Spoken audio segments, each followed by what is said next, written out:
Welcome to Grid Talk. My name is Owen Medford, and today we are here to discuss the Sao Paulo Grand Prix. Joining me today, we have a co-host of both the Monkey Seat podcast and Grid Talk, Tom Horrocks, Hiya. and also co-host of the Grid Talk podcast, F1 Chronicles, George Howson. Bom dia. Before we get into the episode, we must thank our sponsor for this episode, BetOnline. Basketball fans, it's that time of year again. The NBA is back. From opening tip-off to buzzer beaters, BetOnline has you covered with the best odds, biggest promotions, and live in-game betting on all your favorite teams. This season, every game matters. BetOnline has every stat, matchup, breakdown, and live odds to bet on during the games. And it's not just the NBA. BetOnline has odds on everything from football, MLB playoffs, NHL to political props. Head to the website today to get in on the action with America's most trusted site for online wagering. BetOnline. The game starts here. Also, be sure to follow us on social media at Grid Talk UK. And if you're feeling extra generous, please consider supporting us on Patreon for exclusive access and behind-the-scenes content. With the two of the three races in the Americas all done and dusted, we now move to fan favorite Brazil around the Interlagos circuit to complete our Americas tour. I just want to ask you, Tom. I'll just start out the show. What sort of memories and highlights of Brazil do you have? I mean, I can think of maybe Lewis Hamilton in 2021 with that brand new powered unit rocket ship going through the field. But are there any other Brazil memories that you have that you'd like to share, and sort of the best races that you've seen at Interlagos over the years? I mean, mostly all of them. It's very rarely a bad race in Interlagos, and because I'm old, then I've got a lot of memories of Brazil because it's been pretty much a staple of the calendar since I've been watching Formula One. Sao Paulo Grand Prix predominantly. I'm old enough to remember a few Rio races as well. But I mean, the biggest highlight is definitely the 2008 last lap, last corner. That was phenomenal. Obviously, the 2021 one you've already mentioned, and also for a little bit of balance here, just to show that I'm not a completely just a Hamilton super fan. The arrival of Max Verstappen 2016, that horrendous downpour, and him just really arriving and showing what a great driver he was. The second best driver on track that day because Hamilton won. But pretty much say every single race is just there's very rarely a dull one there. I can't remember the exact year it was. I think it was 2005 maybe, where it was it Alonso into the back of Fisichella and spinning around, and Raikkonen winning the race, but then having to give the trophy to Fisichella. Oh god, just so it's just races in Brazil are never dull. There's you occasionally have races that aren't like transformative or incredible, but they're never dull. There's always something exciting about it. It's quite a short track.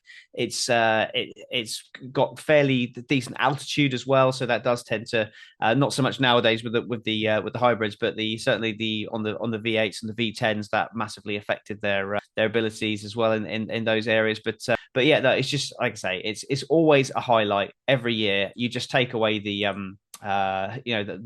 poor human rights as we always have with a lot of circuits, and the fact that they just kind of just don't look to the left of the circuit and you're fine. It's just a great place to watch motor racing. Yeah, absolutely. I remember, like, honestly, I was gonna, if none of you mentioned it, I was gonna mention Max Verstappen's save, and somehow keeping out of the wall, just like Charles Leclerc, actually, 1 week ago today. Now, George, what are your favorite memories of the Sao Paulo circuit? I don't think you're quite old enough to remember Rio. If they get their way, we might end up back at Rio. But what do you remember best about the Brazilian Grand Prix? Oh man, I mean, yeah. Let's hope that Rio circuit never rears its ugly head again. That is one that I want to stay into the back pages of Formula One. Never go back there for that purpose-built track because Interlagos is fantastic. It's an absolutely iconic circuit. Tom's highlighted some of the incredible, battles and stuff we've had over the years there. I mean, I just want to highlight the weather. The weather is always something that can cause a real spanner in the works. 1993, Ayrton Senna winning a fantastic wet race. Did the same in 1991 as well. Very emotional race. I wasn't alive for either of those two. I'm not quite as old as Tom, like he was saying in that just then. I was. But yeah, I'm I sure you were watched them there. live. I'm going to say, I'm sure you were celebrating them, but I've spent many, many hundreds of hours trawling through the F1 archives on the internet growing up. So I've seen all these races, and it's just a fantastic track. 2003, I think there was the one that Tom was alluding to there, where Kimi Raikkonen was initially given the win. Then Giancarlo Fisichella incredibly got it later on because it was clarified with the rules. 2007 title decider was not a very happy one, I must admit, for me personally. Neither was 2012 either, but they were very, very eventful and great races too. And like Tom said as well, there's never a dull race here. It's one of them tracks that for me, you can just watch the cars just drive around because it is so up and downhill. It's so challenging. The weather can always play an effect. And, there is never a dull race here. There is never a dull race here at all. And 2009 as well, Tom very nicely highlighting there as well. Jenson Button getting his only championship in F1 too. So yeah, keep Brazil on the calendar. Whatever you call it, Brazilian Grand Prix, the Grand Prix of Sao Paulo, don't care. As long as it's at Interlagos, that's all that matters. Yeah, you're absolutely right. There's something about the circuit. I mean, you both mentioned some absolutely sort of incredible incredible races that have gone on, and the machinations of which we've come to see going forward. Obviously 2012, one of the biggest title deciders we've ever seen. And I'm even going to throw in one of my highlights for Interlagos is that qualifying session Q3 last year where it looked genuinely biblical, with the those black clouds towering around the circuit, and as Max Verstappen completed, I believe it was his pole lap at that time. But yeah, it's whatever, as George says, whatever it is, wherever it is, it has to be the Brazilian Grand Prix at Interlagos, or I ain't going. Now, you mentioned there the 2007 Grand Prix, the title decider, and one of the interesting things there for me is how I think. Not so much controversially, but Kimi Raikkonen managed to basically steal a world championship from out under the noses of the McLarens because they were battling each other so hard. And it's not quite the same situation. We're instead talking about the constructors. But I want to start with you, Tom, about McLaren versus Ferrari, and sort of how can McLaren, slow Ferrari down? A Ferrari that has got a 1-2 in, I believe, the last two races, and doesn't seem, just seems resurgent. Oh, sorry, not 1-2. It was a 1-2 in the USA and a 1-3 in Mexico. I apologize. But they seem resurgent. They seem like they've come back after the summer break with a car that is the best to race of the bunch, with a little help from some tangles between the others.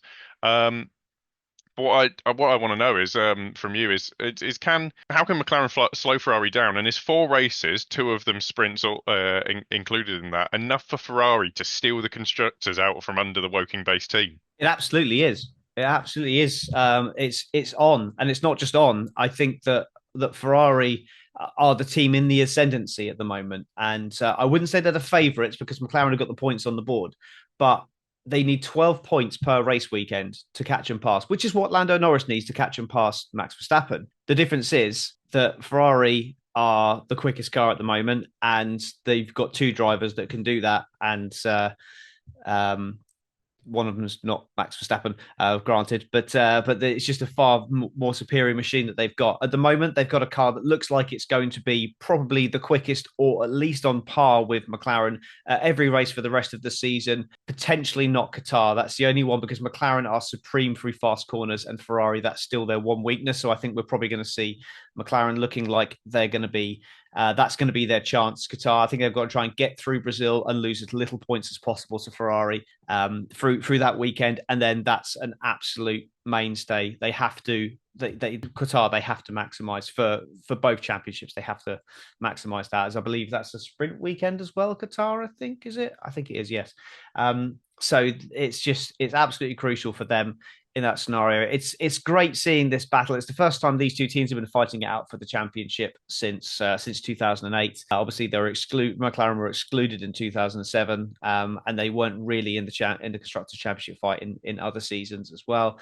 Ferrari obviously getting those 5 on the bounce early 2000s, but 1998, the last time Mika Hakkinen and David Coulthard leading McLaren to glory in 1998. So that was it's been a long time for a McLaren fan. So yes, it's definitely on, and I really hope that this drivers' championship fight that isn't really a fight. It's more just like it's just a little scrap that's happening on your front doorstep. It doesn't really mean anything. I don't think it's going to lead to anything. And I just hope that this scrap they're having with Max Verstappen is not going to lead to them taking the eye off the ball and dropping this constructors championship. It's great for the fans. It gives us a three-pronged attack to look at going into the if we're going into Abu Dhabi and we've got Ferrari trying to win the constructors championship off McLaren, but also Lando Norris trying to get the championship off Max Verstappen. All the permutations that involving having 5-6 drivers all having crucial parts to play in what will be the eventual outcome. Sorry, 5 drivers having crucial parts to play in what will be the eventual outcome, and then obviously the Mercedes there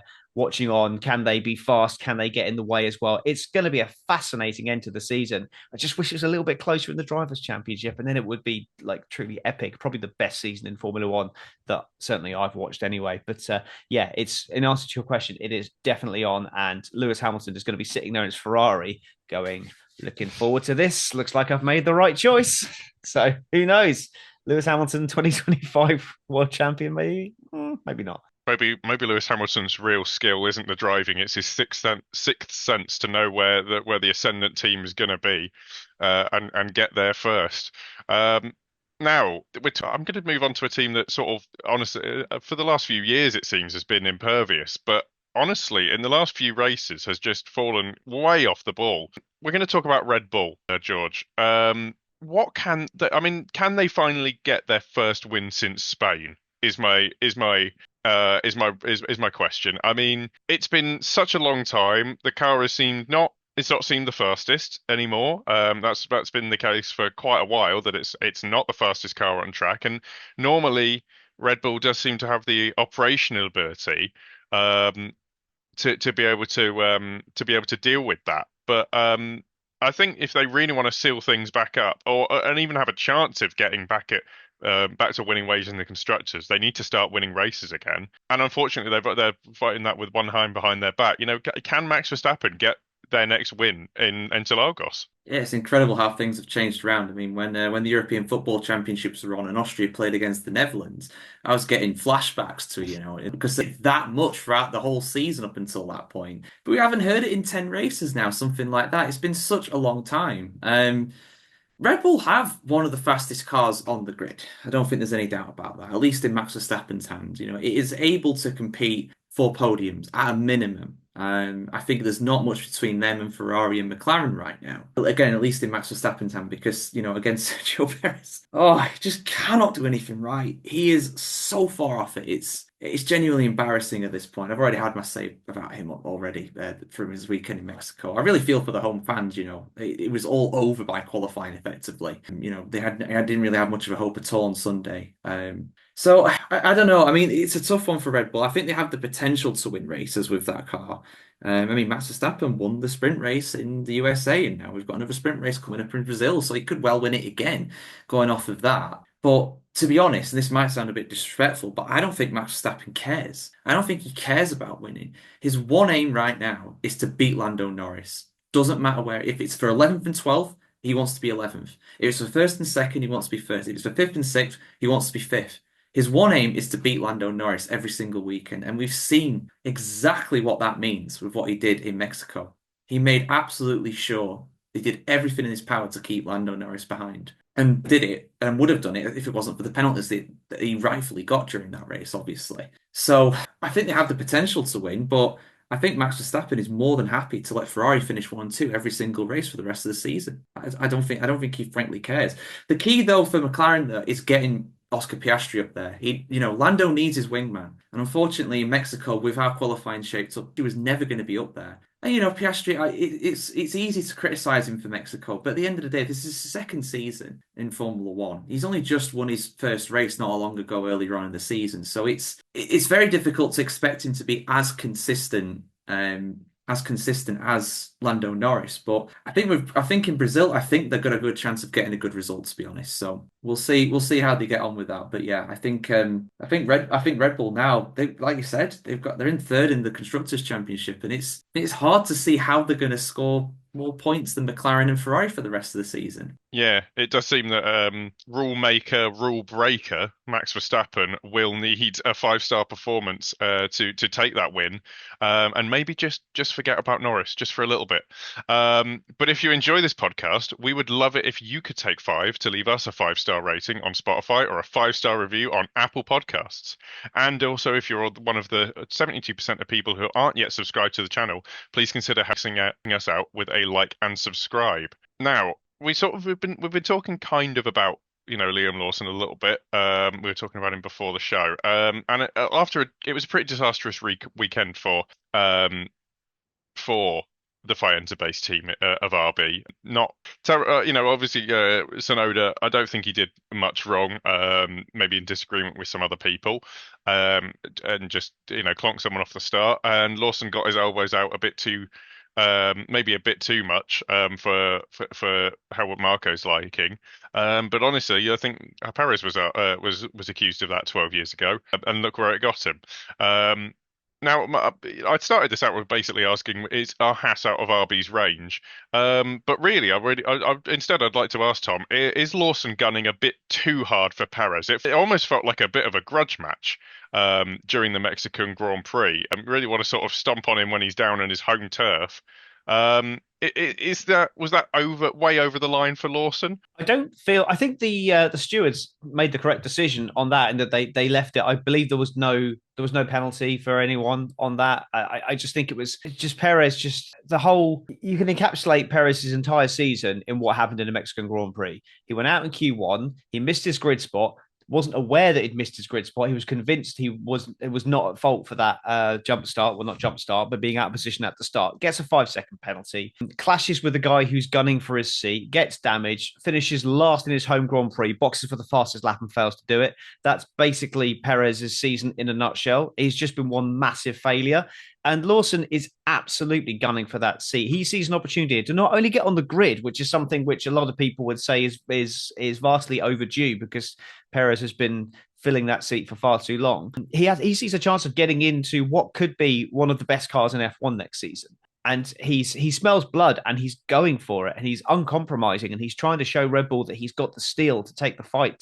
Maybe not to Max Verstappen, but to get up to the level of Max Verstappen. I do think he's probably going about it in slightly the wrong way. But when you look at Red Bull's response to what happened at the weekend, they couldn't care less. If that was Yuki Tsunoda, they'd have been, well, this is the reason why he's always been an RB. They wouldn't say a word about it. And this is clearly, Lawson is the flavour of the month or the flavour of the year. He seems to be the guy now that is looking like he's in prime position to get that main Red Bull drive with the failed Daniel Ricciardo project.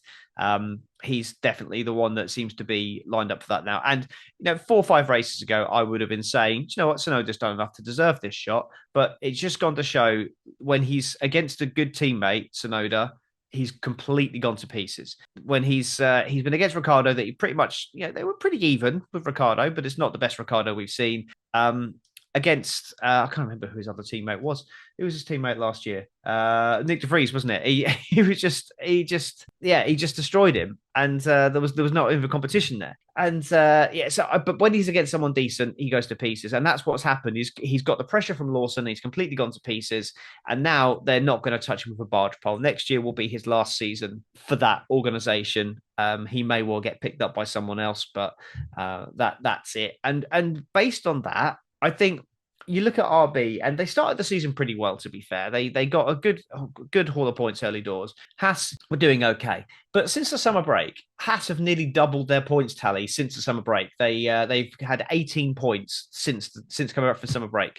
RB have had 2 points in that time, and that was Lawson. So what has Tsunoda been doing? I know it's the opportunities for scoring points are not great, but since the summer break, Tsunoda has just been nowhere, and he's completely gone off the boil, which is a real shame because he's been in my top 10 drivers for the last couple of seasons, but I don't think he's going to get there this year. Now he's gone completely off the boil, and I can't see. I think Haas have now got themselves into position to hold on to this position. I can't see RB scoring more than 4 or 5 more points between now and the end of the season. One more decent points haul for Haas, and they're over the line. 6th place. I mean, what a phenomenal achievement that would be for Haas. Let's be honest, if Haas don't finish last in the championship, they've overachieved because of the size of the outfit. So that is an absolutely phenomenal effort from them. So I have to say, I wasn't particularly sad to see Steiner go. I didn't think he was doing a particularly good job, but I didn't expect this kind of turnaround. That's the story of the season, to be honest. Besides, obviously, like the McLaren turnaround. But if you're looking at the midfield and bottom of the table, the Haas story is a hell of a story for this season. And I doff my cap to you, Mr. Komatsu. Yeah, whatever they're paying him, whatever they're paying Komatsu, it's not enough.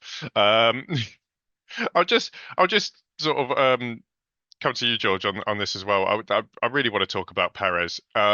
We've talked about the after effects. The effect of Perez being so useless. Genuinely. We've talked about how he can't, like, he's being kept there to keep Max Verstappen happy. I mean, was there any reason for? I mean, obviously he messed up in qualifying, but in some ways this is not even Lawson's fault. In some way, I mean, obviously it is his fault. You know, them coming together is a little bit of his fault. But what I mean is this really Lawson's fault that Perez was on the same piece of track as him in Mexico? No, of course not. I mean, Perez massively underachieved in qualifying, got out in Q1, and Lawson probably wouldn't have made it through to Q3 if it wasn't for Yuki Tsunoda throwing it into the wall. That stopped him setting a faster second lap in that session. So yeah, it's just perfect, to be honest with you, from Perez. I mean, it just finds a way to sink even lower and lower. His team, and it's obvious, but his teammate is winning the drivers' championship by like 50 points or whatever, and he's in, where is he, like eighth or something like that? Yeah, he's eighth. And he's not even that close to the guys ahead. He's behind both Mercedes drivers. Okay, you've got a seven-time world champion there, and you've got George Russell. Not bad drivers by any means, but that Mercedes for the most part of this season has been distinctly average, and there's still a good margin ahead of him.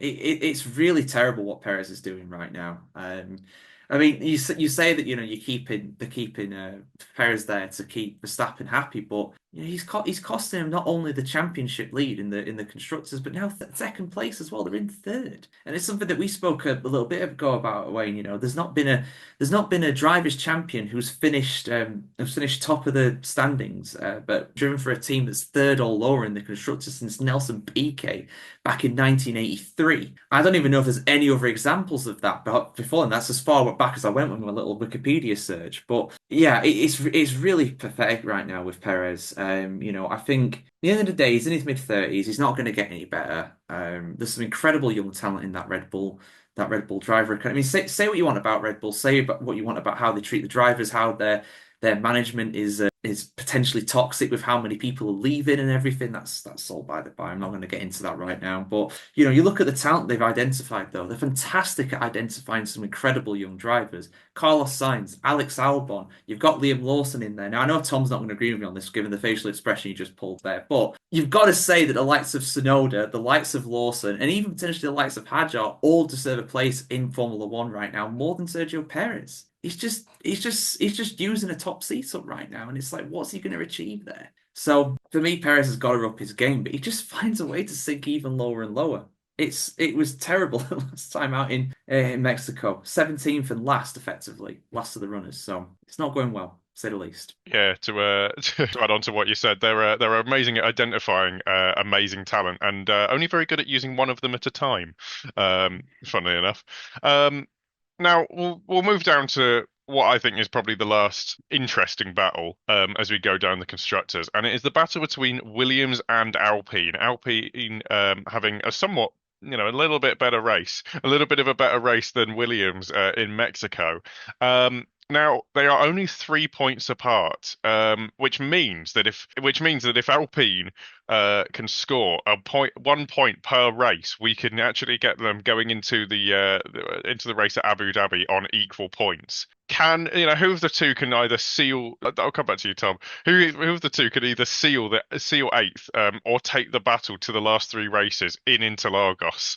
Is it the slightly resurgent Alpine, or is it a Williams that's just seems to be just going slightly off the boil now? Sauber for the win. No, Sauber ain't going to score any points, are they? Let's be honest. It's just terrible.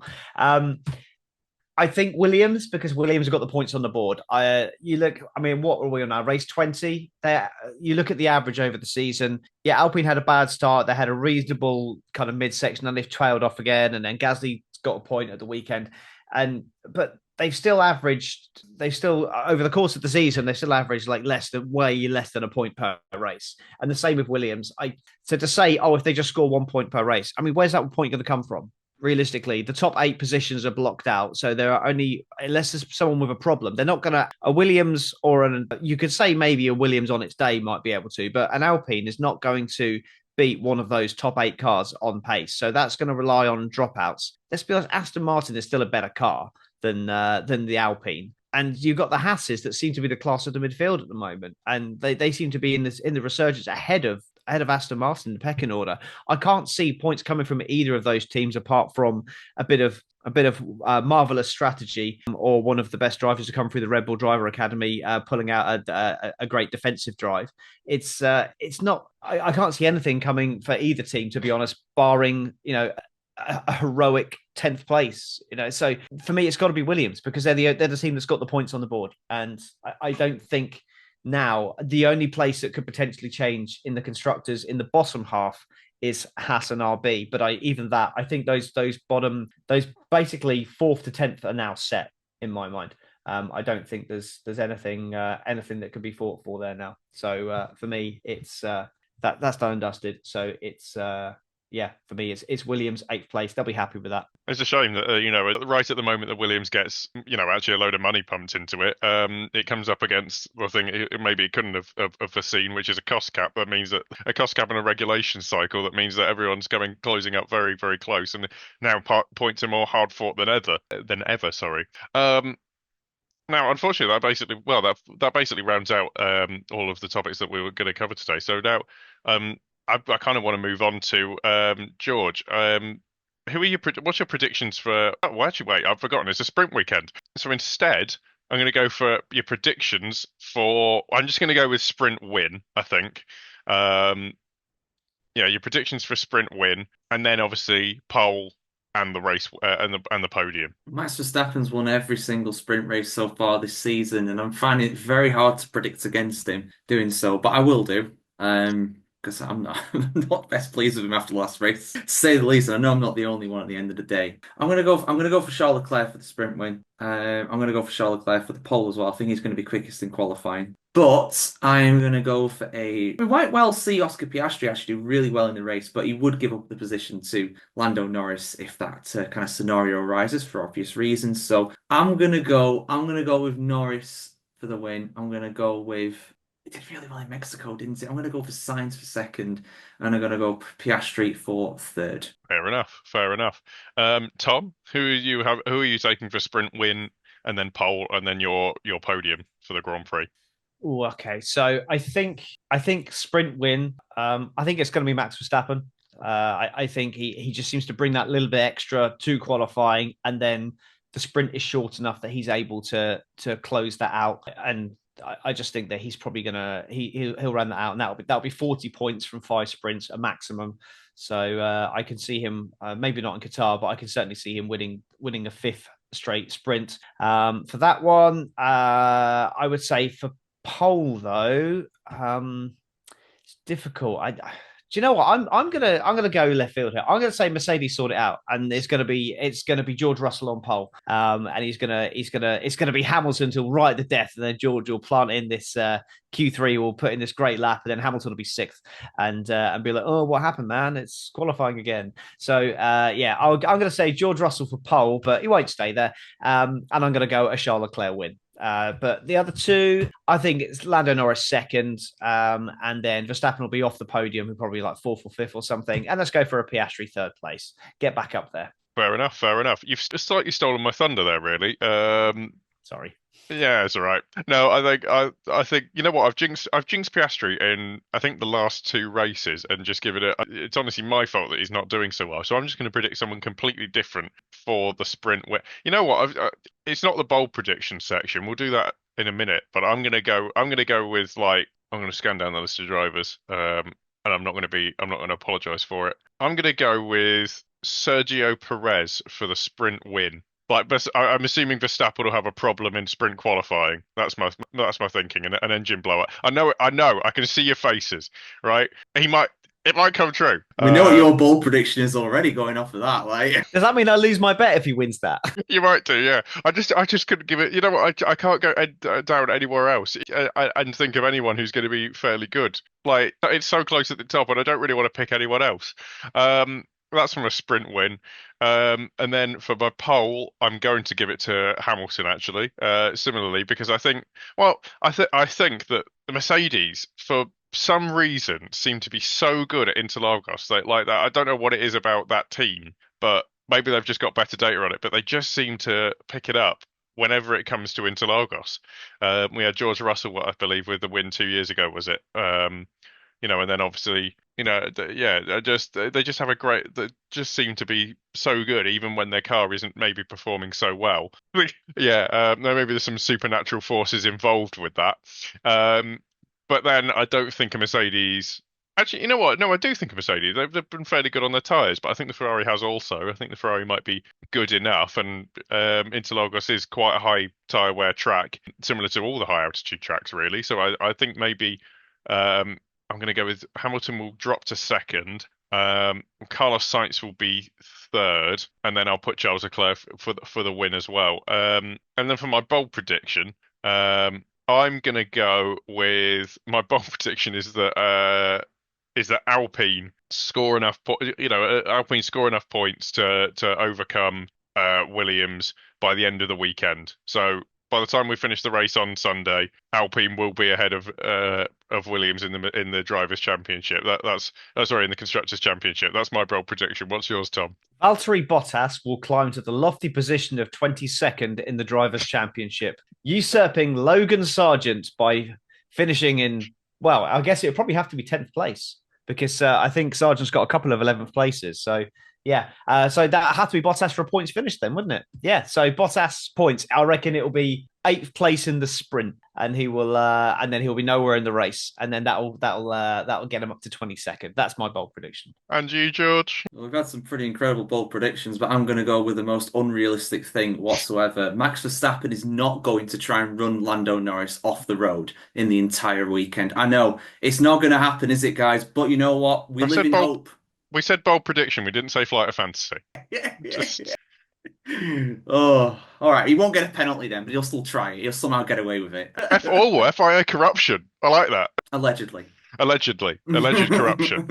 Now we've gone through the predictions. Thank you very much, guys, for being on the show. So thank you very much. I'd like to give you a chance to give you a chance to sort of promo and let us know where we can find you. Now, Tom, bearing in mind you've not unfortunately been able to be on the last two Grid Talk shows when Max Verstappen has been doing Max Verstappen things. Probably for the best. Yeah. Well, so where can we hear your opinion of what went on in Mexico with your co-host Carl? Yeah, well, eventually we'll record. I'm not sure when we're recording this week yet. Hopefully in the next couple of days. But we're the Monkey Seat Podcast, available wherever you can get podcasts. Really, just type in Monkey Seat Podcast and you should find us. We're just a slightly less worried about being demonetized as than Grid Talk. We're just two guys having a laugh, talking about Formula One and not caring who we offend whilst we do it. So yeah, come and give us a listen. Thanks very much. Yeah, no, absolutely. I love listening to the Monkey Seat Podcast when I'm definitely doing work. It's absolutely brilliant to hear both Tom and Carl's opinions. It is literally just a couple of mates not caring about who hears what they have to say about what's going on in Formula One. And George, where can we find you? What have you got going on? Yeah, I too listen to the Monkey Seat live stream when I'm actually working, because I have a little bit of background noise on here. And when you're your own boss, you can make your own rules with stuff like that. So there's no kind of taboo around that. But yeah, for me, obviously I do lots of videos for the many Chronicle sites, F1 being the most applicable to this. We've passed over 4,000 subscribers now, which is absolutely fantastic. If you want to hear some more of my opinions on particularly Max Verstappen and Sergio Perez, those guys have both been on the news a lot recently. You can head over to our YouTube channel there. We've also got a Microsoft account as well, if you want to do that. Facebook, Instagram, there's a bunch of social medias. Basically, if you search up F1 Chronicle, you'll find us, and of course, lots of articles on the website as well. Yeah, cheers for having us on, away. Yeah, absolutely brilliant. I always love reading F1 Chronicles articles. really demystifies some parts about Formula One where I'm too lazy to look it up myself. Yeah. Now, if you'd like to hear more from Grid Talk is available on YouTube, where most episodes after the race are recorded live, as well as on Amazon Fire, Spotify, Apple Music, Verbal, and Pocket Casts, if you prefer the audio form. Just search Formula One Grid Talk for our back catalogue of shows with previews and reactions to the race results. Thank you to Jared Bradley and Holly Eagle for supporting our Patreon, and if you want to support the show further, why not sign up to our Patreon for exclusive content? Also, make sure you subscribe so you're the first to know when each new weekly episode is released. We will be back soon with plenty of more F1 content. Thank you very much for listening to the Grid Talk podcast presented by Bet Online, and goodbye.